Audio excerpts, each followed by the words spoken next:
important note, this card is same as delete on the actual Reels editing function. I understand it's not common sense, but this is the way how they actually did it. Next option, it's very important and interesting as well, I would say. You have this very interesting creative, which is called Clip Hub. You want to click on Clip Hub, and here you can add the small GIFs. But in my opinion, the power of this creative over here is transitions, because for example, you have two clips at least, right? And you select this transition over here, the end.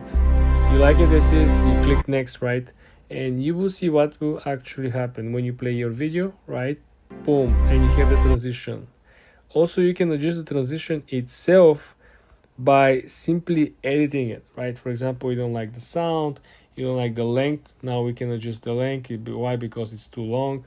The transition should not be as long as it is, right? Very, very interesting.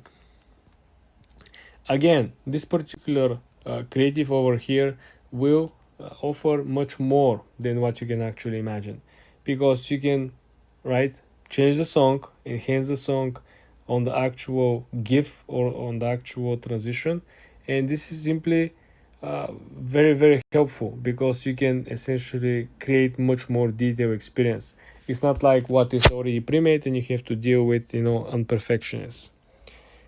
Essentially, guys, this is how you're going to post. This is nothing new. I believe you already had certain experience.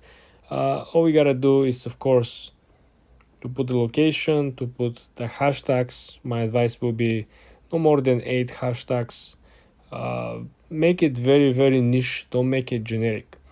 For example, if you're publishing something that is behind the scenes on particular, let's say, activity like football or in the studio, just make it as niche as possible, as concentrated as possible.